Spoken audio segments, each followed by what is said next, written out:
Very good morning to all the students. Today we are going to do preparation of necessary ledger accounts in case of retirement of a partner. Like हम बनाना सीखेंगे revaluation account कैसे बनता है, partners capital account कैसे बनेगा और balance sheet कैसे बनेगी. तो चलिए स्टार्ट करते हैं. Question number 1. Amal, Bimal and Chand were partners. The ratio of 2:1. Following was their balance sheet as of 31st March 2024. This is their balance sheet given. And now let's read the additional information. On 1st April 2024, Chand retired on the following terms and conditions. There was a claim of 30,000 against workmen compensation reserve account. You can see in the liability side workmen compensation reserve appearing at rupees 45,000 और उसके against जो claim आ रहा है वो 30,000 का आ रहा है. इसका मतलब बचा हुआ जो डिफरेंस है 15,000 का वो पार्टनर्स के कैपिटल अकाउंट में उनके ओल्ड रेशियो डिस्ट्रीब्यूट हो जाएगा. नेक्स्ट एडजस्टमेंट की बात करते हैं. Building was revalued at rupees 8,80,000. तो बिल्डिंग की जो बुक वैल्यू है तो वो लिखा हुआ है 3 लाख और जो इसका रीवैल्यूएशन हो रहा है वो 3,80,000 पे हो रहा है. इसका मतलब ये 80,000 से बढ़ रही है तो ये 80,000 ये रीवैल्यूएशन अकाउंट के क्रेडिट साइड में आ जाएगा. ऐसे furniture and machinery were to be depreciated by 10% और 5% रिस्पेक्टिवली. फर्नीचर को 10% से डेप्रिशिएट करना है और मशीनरी को 5% से डेप्रिशिएट करना है. तो फर्नीचर की वैल्यू बुक वैल्यू 70,000 है. सो 10% अगर डेप्रिसिएशन निकालेंगे तो 7,000 आ जाएगा उसका. तो ये आ जाएगा रीवैल्यूएशन अकाउंट के डेबिट साइड में. ऐसे अगर बात करें मशीनरी की, मशीनरी को भी डेप्रिशिएट करना है 5% के हिसाब से. तो अगर हम 1,80,000 का 5% निकालेंगे 9,000 ये आ जाएगा. ये भी रीवैल्यूएशन अकाउंट के डेबिट साइड में आ जाएगा. पढ़ते हैं नेक्स्ट एडजस्टमेंट की तरफ. Debtors include an amount of ₹20,000 which was not to be recovered. इसका मतलब जो डेटर्स के अंदर 20,000 का ऐसा अमाउंट है जो बैड डेट्स हो गया है और साथ साथ एक प्रोविजन भी बनाना है 5% के हिसाब से डाउटफुल डेट्स के लिए. तो इसको कैसे कैलकुलेट करना है देखते हैं. डेटर्स की वैल्यू कितनी लिखी है बैलेंस शीट में. वैल्यू लिखी है 1,20,000. तो हम इसमें 20,000 पहले माइनस करेंगे तो ये बच जाएगा 1 लाख और 1 लाख का 5% निकालेंगे वो आ जाएगा 5,000. तो दो ट्रांजेक्शन होगी यहाँ पर, एक बैड डेट्स की और एक प्रोविजन फॉर बैड डेट्स की. तो दोनों ही एंट्री रिवैल्यूएशन अकाउंट के डेबिट साइड में आ जाएंगे. तो 2 बैड डेट्स के नाम से आ जाएगा 20,000 और 2 प्रोविजन फॉर डाउटफुल डेट्स के नाम से आ जाएगा 5,000. और नेक्स्ट एडजस्टमेंट है goodwill of the firm valued at ₹2 lakh. तो इसका कोई रिवैल्यूएशन पे इफेक्ट नहीं होता. तो चलिए आगे बढ़ते हैं. Let's see the solution. जैसा कि हमने डिस्कस किया, फर्नीचर को डेप्रिशिएट किया गया था 10% से तो डेबिट साइड में आ गया. मशीनरी को डेप्रिशिएट किया 5% से 9,000 डेबिट साइड में आ जाएगा. बैड डेट्स हुए थे 20,000 के वो डेबिट साइड में आ जाएंगे. प्रोविजन जो क्रिएट करा है 5,000 का वो भी डेबिट साइड में आ जाएगा. और बात करें बिल्डिंग जो अप्रिशिएट हो रही है 3 लाख की वैल्यू थी और 80,000 से अप्रिसिएशन है तो 80,000 रिवैल्यूएशन के क्रेडिट साइड में आ जाएगा. तो देख लेते हैं क्रेडिट साइड का टोटल ज़्यादा है. इस टोटल से माइनस कर लेते हैं डेबिट साइड का टोटल. तो माइनस करके 39,000 आ रहा है जिसको हम तीनों पार्टनर्स में इनके प्रॉफिट शेयरिंग रेशियो में डिस्ट्रीब्यूट कर लेंगे. तो इस तरह से रिवैल्यूएशन अकाउंट कंप्लीट हो जाएगा. चलिए मूव करते हैं नेक्स्ट पार्टनर्स कैपिटल अकाउंट की तरफ. सबसे पहले बाय बैलेंस पीडी कैपिटल का बैलेंस है तीनों का. अमल 2,40,000, विमल 1,80,000 एंड चांद 1,20,000. सबसे पहले रिवैल्यूएशन प्रॉफिट आया है उसको डिस्ट्रीब्यूट कर लेते हैं तीनों में. तो 15,600 और यहाँ भी 15,600 आ जाएगा. Let me correct this.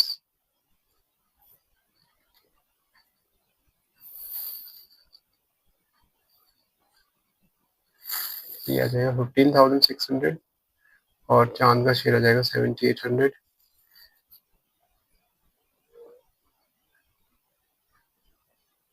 इसके बाद जो वर्कमैन कंपनसेशन रिजर्व है हम डिस्ट्रीब्यूट कर देते हैं. 50,000 जो डिफरेंस था तीनों के प्रॉफिट शेयरिंग रेशियो को डिस्ट्रीब्यूट हो जाएगा. अब हम बात करते हैं गुडविल का ट्रीटमेंट. तो गुडविल कैसे निकालते हैं. जैसे इस चांद रिटायर्ड पार्टनर है तो जनरल एंट्री क्या होती है इसकी. Amal capital account debit, Vimal capital account debit to Chand capital account. Since कोई इन्फॉर्मेशन नहीं है इस क्वेश्चन में रेशियो गेनिंग रेशियो के बारे में, इसका मतलब जो पार्टनर्स का ओल्ड रेशियो है this is let us see this 2:1. Because चांद इज रिटायर्ड, सो जो गेनिंग रेशियो हो जाएगा अमन और विमल का वो इनके ओल्ड म्यूचुअल रेशियो के इक्वल होगा, यानी 2:2 यानी 1:1। तो गुडविल जो भी इसके चांद के शेयर की गुडविल होगी वो 1:1 के रेशियो में अमल और विमल डिस्ट्रीब्यूट करेंगे। तो चलिए देख लेते हैं इसको। सो यहाँ एंट्री कर लेते हैं बाय अमल्स कैपिटल, ये अमाउंट कितना आ जाएगा 20,000, और बाय विमल्स कैपिटल ये भी आ जाएगा 20,000। उससे पहले let us see the goodwill of the firm. Firm की जो गुडविल है वो कितनी है, वो 2 लाख है, और अमल का शेयर सॉरी चांद का शेयर है 1.5। तो 1.5 अगर इसको कैलकुलेट करें तो चांद के शेयर का जो गुडविल आ जाता है वो 40,000, जो अमल और विमल के गेनिंग रेशियो 1:1 के रेशियो डिस्ट्रीब्यूट होगा। तो ये इसका इफेक्ट है, देख सकते हैं आप 20,000, ये 20,000 और इसका कॉरेस्पॉन्डिंग इफेक्ट तो चांद कैपिटल अमल के अकाउंट में 20,000, विमल के अकाउंट में 20,000। और चलिए अब क्लोज करते हैं इसका। सबसे पहले चांद का अकाउंट क्लोज करते हैं। चांद का टोटल आ रहा है 1,70,800। क्योंकि चांद एक रिटायर्ड पार्टनर है तो इसका जो अमाउंट इसके लोन अकाउंट में ट्रांसफर हो जाएगा, तो ये पूरा अमाउंट चांद के लोन अकाउंट में आ जाएगा, और बाकी अमन और विमल के अकाउंट को टू बैलेंस शीट लिख करके आप इसको शो कर देंगे। चलिए आगे बढ़ते हैं बैलेंस शीट की तरफ। बैलेंस शीट में कैपिटल आ जाएगा अमन और विमल का, चांद का लोन आ जाएगा, वर्कमैन कंपनसेशन रिजर्व का जो क्लेम था 30,000 का क्लेम ही आ जाएगा, और क्रेडिटर्स की कोई एडजस्टमेंट नहीं है तो क्रेडिटर क्रेडिटर्स आ जाएंगे। बात करें बिल्डिंग की, बिल्डिंग की 3 लाख बुक वैल्यू है जिसमें 80,000 का एप्रिसिएशन है, तो ये हो जाएगा 3,80,000। फर्नीचर की बुक वैल्यू 70,000 है, और 7,000 इसका डेप्रिसिएशन है, तो ये आ जाएगा 63,000। ऐसे ही बात करें मशीनरी की, 1,80,000 माइनस डेप्रिसिएशन 9,000, तो ये आ जाएगा 1,71,000। डेटर्स 1,20,000 के पहले डेट्स माइनस किया है तो ये 1 लाख बन जाएगा, इसमें से माइनस करेंगे 5,000 तो ही नेट वैल्यू आ जाएगी डेटर्स की 95,000, और कैश बैंक पे कोई इफेक्ट नहीं है तो ये आ जाएगा 92,000। हम दोनों साइड को बैलेंस कर लेंगे तो ये टोटल दोनों साइड का 8,01,000 आ रहा है, और अगर इसमें दोनों साइड में टोटल एक साथ नहीं आता है तो देखेंगे इसके रीजन क्या, इसमें प्रॉब्लम्स है, कहाँ मिस्टेक है। बट चलिए फिलहाल तो मैच हो गया है, तो हम बढ़ते हैं अपने नेक्स्ट क्वेश्चन की तरफ। चलिए स्टार्ट करते हैं question number 2। Amar, Abdul and Angel were partners in the ratio of 4:2:3. Following was their balance sheet. This is their balance sheet given. Now let's read the adjustments. On 1st April 2024, Amar retired on the following terms and conditions. सबसे पहले stock clothes and obsolete item और ₹10,000। तो stock के अंदर कुछ ऐसा item है जो खराब है जिससे स्टॉक की वैल्यू कम होगी, और ये रीवैल्यूएशन अकाउंट के डेबिट साइड में आ जाएगा। Plant was revalued at ₹4 lakh.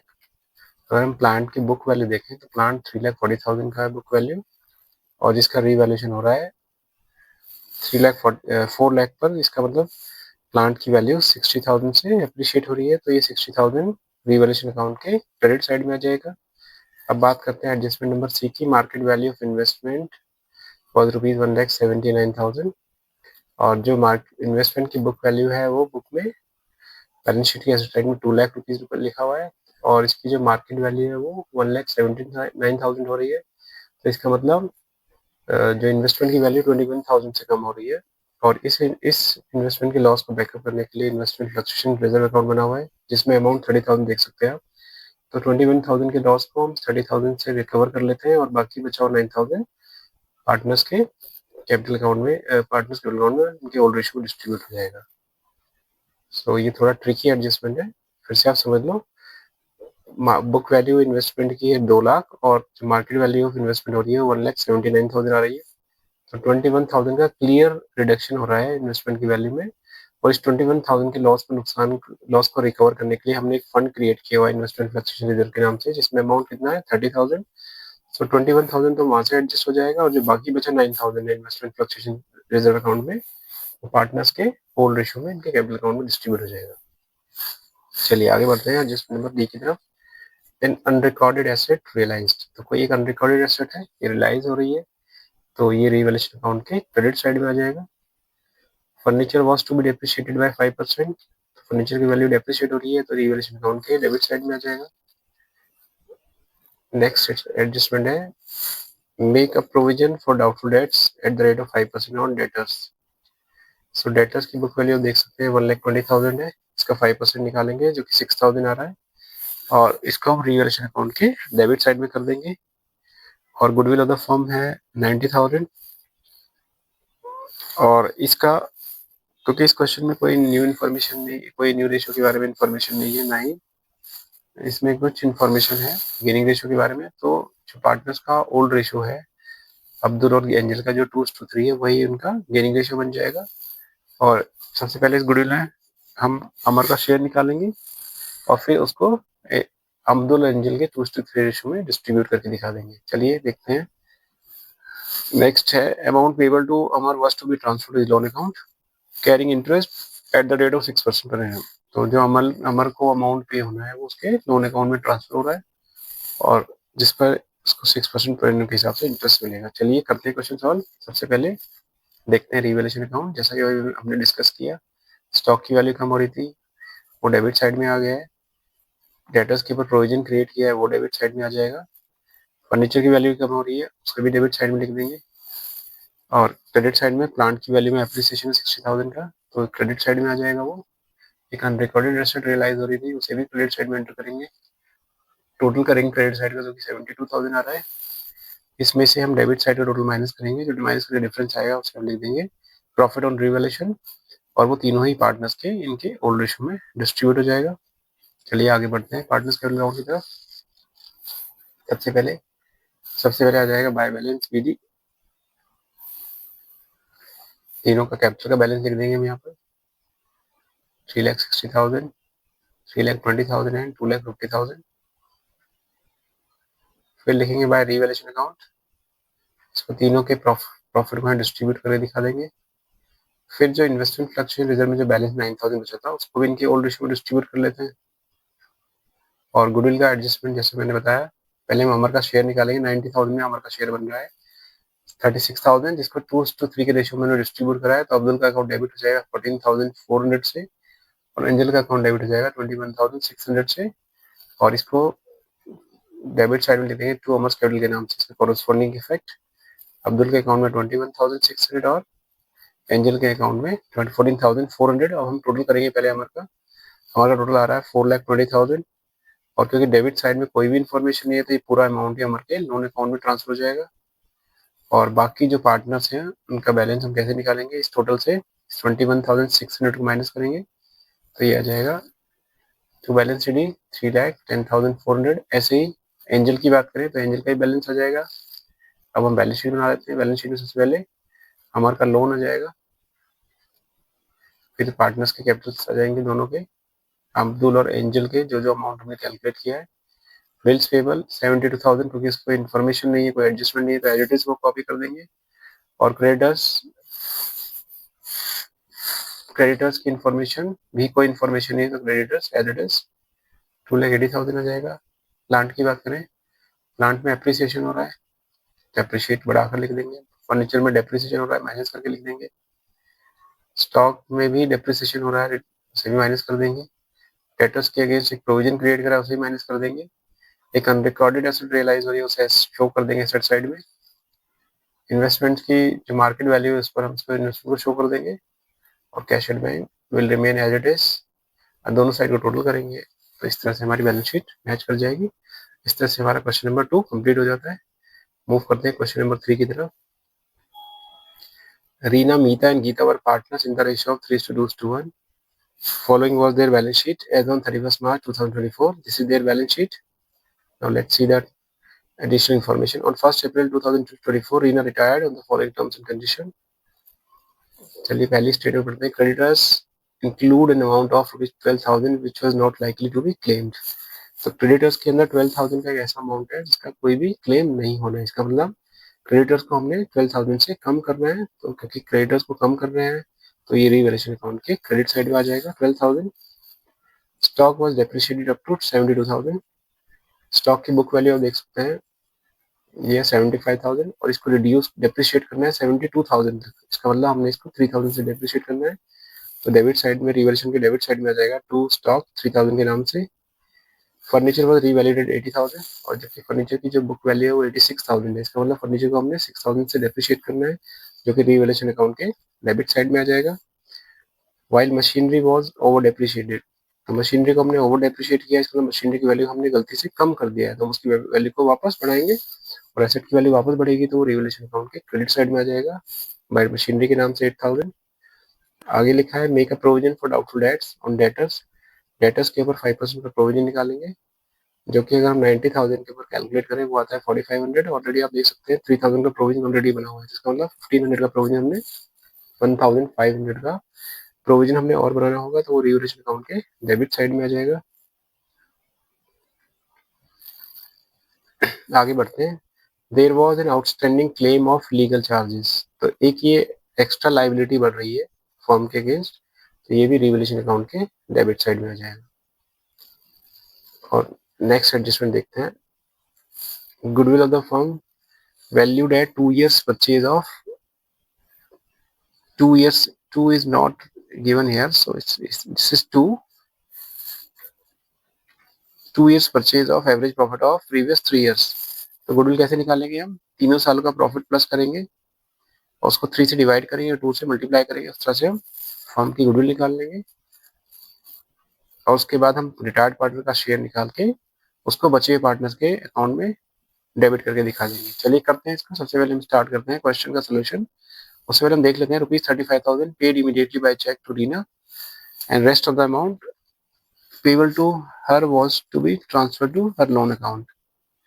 यानी रीना का जो भी अमाउंट बन रहा है उसमें से 35,000 उसको इमीडिएटली पे करना है और बाकी जो अमाउंट है उसको लोन अकाउंट में ट्रांसफर हो जाएगा। चलिए स्टार्ट करते हैं। सबसे पहले वर्किंग नोट ही देख लेते हैं। गुडविल ऑफ द फर्म कैसे निकाला है हमने, sum of profits upon number of years into number of purchasing years. तो इस तरह से फर्म की गुडविल आ जाएगी, तीनों सालों का प्रॉफिट प्लस किया, 3 से डिवाइड किया और 2 से मल्टीप्लाई किया, तो इस तरह से फर्म की गुडविल आ जाएगी 1,20,000।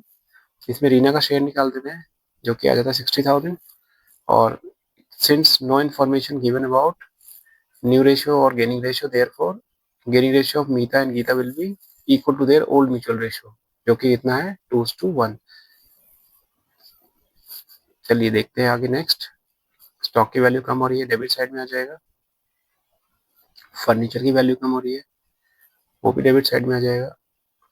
डेटर्स के अगेंस्ट प्रोविजन क्रिएट करना है, 3,000 का ऑलरेडी प्रोविजन था, 4500 का टोटल प्रोविजन क्रिएट करना था हमने, तो यहाँ कितना आ जाएगा, ये 1500 का अमाउंट आ जाएगा। एक आउटस्टैंडिंग लीगल चार्जेस है 2,000, से भी डेबिट साइड में लिख देंगे। क्रेडिटर जो उनका पेमेंट नहीं होना है वो एक प्रॉफिट की तरह है, क्योंकि लाइबिलिटी की वैल्यू कम हो रही है तो वो क्रेडिट साइड में आ जाएगा रिवैल्यूएशन अकाउंट के। मशीनरी को ज्यादा डेप्रिशिएट किया था हमने, उसकी वैल्यू को वापस बढ़ा देंगे, तो इसको भी हम रिवैल्यूएशन अकाउंट के क्रेडिट साइड में लिख देंगे। ऐड करेंगे दोनों साइड को, तो ये आ जाएगा 20,000। इस 20,000 से इस टोटल को माइनस करेंगे तो ये आ जाएगा 7,500 और इसको हम इनके प्रॉफिट शेयरिंग रेशियो में डिस्ट्रीब्यूट कर देंगे, तो ये हो जाता है रिवैल्यूएशन अकाउंट। इसमें हम बात आगे बढ़ते हैं पार्टनर्स कैपिटल अकाउंट की तरफ। सबसे पहले हम लिखेंगे बाय बैलेंस विधि, ये कैपिटल का बैलेंस, जो भी इनका कैपिटल का बैलेंस है हम पहले वो लिखेंगे। 70,000, 1,20,000 एंड 80,000। फिर ये जो रिवैल्यूएशन अकाउंट का प्रॉफिट है उसको डिस्ट्रीब्यूट कर देते हैं। फिर जनरल रिजर्व जो अपीयर्ड है उसको भी इनके ओल्ड रेशियो में डिस्ट्रीब्यूट कर लेते हैं। और गुडविल की entry gaining partners capital account debit to retiring partner, तो उसकी लेजर पोस्टिंग है ये by Meeta's capital 40,000, by Geeta's capital 20,000 to Reena's capital, Meeta के अकाउंट में 40,000 और गीता के अकाउंट में 20,000। गुडविल जो अपीयर्ड है बैलेंस शीट में उसे राइट ऑफ कर देते हैं इनके ओल्ड रेशियो में 18,000, 12,000 एंड 6,000। अब हम देखते हैं, क्लोज करते हैं रीना का अकाउंट में। रीना का टोटल आ रहा है 1,48,750। इसमें से रीना को जो इमीडिएट पेमेंट हो रहा है वो 35,000 का पेमेंट हो रहा है, बाकी जो अमाउंट बचेगा वो रीना के लोन अकाउंट में ट्रांसफर हो जाएगा। ऐसे ही बैलेंस शीट निकाल देंगे हम, जो मीता का टोटल है उसमें से ये दोनों अमाउंट माइनस करेंगे तो मीता का बैलेंस शीट आ जाएगा 79,500। ऐसे गीता का जो टोटल है 87,250, इसमें से हम माइनस कर देते हैं 26,000, तो डिफरेंस जो आएगा वो आएगा 61,250। तो इस तरह से इन दोनों पार्टनर्स के बैलेंस शीट आ जाएंगे। अब आगे बढ़ते हैं बैलेंस शीट की तरफ। तो सबसे पहले कैपिटल का बैलेंस लिख देते हैं मीता और गीता का। जो भी हमने कैलकुलेट करा है पार्टनर्स कैपिटल अकाउंट से। और रीना का लोन अकाउंट आ जाएगा 95,750। क्रेडिटर्स, क्योंकि हमारे 12,000 के क्रेडिटर्स कम हो रहे हैं तो हमने क्रेडिटर्स की जो बुक वैल्यू है उसमें से 12,000 माइनस कर दिया है, तो 1,17,000 के क्रेडिटर्स बच रहे हैं। एक आउटस्टैंडिंग लीगल चार्जेस का क्लेम है हमारे अगेंस्ट, फर्म के अगेंस्ट, तो उसे भी डेबिट साइड में दिखा देंगे, सॉरी लाइबिलिटी साइड में लिख देंगे। अब देखते हैं स्टॉक को 75,000 से माइनस किया 3,000, तो स्टॉक की वैल्यू आ जाएगी 72,000। ऐसे ही फर्नीचर की वैल्यू भी डेप्रिशिएट करना है, उसे भी माइनस कर देते हैं। मशीनरी की वैल्यू ऑलरेडी डेप्रिशिएटेड थी, उसको वापस प्लस किया हमने, बढ़ाया वैल्यू को, तो उसको हम 8,000 प्लस करके दिखा देंगे। ऐसे डेटर्स 90,000 के डेटर्स है जिसके 5% प्रोविजन हो रहा है 4,500, माइनस कर देते हैं 4,500, तो ये आ जाएगा 85,500।